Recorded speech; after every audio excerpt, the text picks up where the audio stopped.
taking a new perspective on the works of Vincent Van Gogh, with over 200 pieces of his artwork leaving the confines of their frames and coming to life in York's St Mary's Church, as digital animation brings the paintings to life. The Van Gogh immersive experience is really a combination of an exhibit and about his life and an immersive experience followed by a virtual reality experience. What we try and portray is his life's work and the uniqueness of Vincent Van Gogh, who was a style on his own. He wasn't really following somebody before him, and he didn't really create a style after him. It was just Vincent Van Gogh. Within the experience, we capture, if you want, a little bit more than 200 paintings and drawings. Some animated, some immersive, some just shown for what they are. But mainly what we try and do is tell a little bit of his life story through the visuals. The experience is meant to allow the audience to get inside the mind of Van Gogh and understand more about how his life influenced his art. He wrote so many letters to his brother, so often you have letters that accompanied a certain painting, and so you have insight into what he was thinking when he painted. So he had over 700 letters to his brother, which he conversed throughout his life. And his brother was also the person that supported him, because he was very poor person, Van Gogh. He wasn't in the circle, if you want, of his era, where he was hanging around with famous painters a lot. The nave of the church is where the immersive experience takes place, with the paintings free-flowing out of the virtual frames, revealing perspectives of the artwork's true form.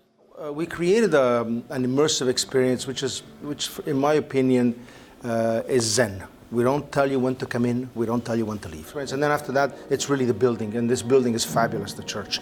So you're not only creating an immersive experience, but you're creating an immersive experience on the building, because we map and place all the images based on the columns, on the arches of the building, so it's a double-edged experience. As you move through the church, the exhibition goes from immersive to interactive. Well, we got the main room. In the main room, off to the side of the main room, we got a recreation of his bedroom in Arles, so you can see it. As you continue through the exhibit, we have a sketch room where people are invited to color sketches of some of Van Gogh's paintings, which we've outlined for them. They color them, then they can scan them and see them on the wall with their signature. And then obviously at the very end we have a virtual reality experience, which is an 11-minute experience based on one day in his life in Arles. And the experience is certainly bringing the classic museum into the digital age. The interactive part, we're not a museum, so we're not presenting real art, static, where, I always say to people, what's the difference between this kind of an experience versus going to see the real objects? The emotions are different. In a museum, you have the emotion of standing next to the real painting.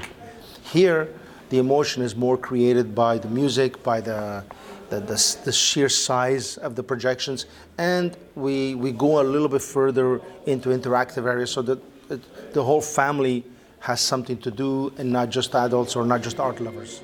The immersive experience is going to be in York until the 4th of January, with the hope of shedding a new and creative light on the life and works of Vincent Van Gogh. Abby Walker, That's TV.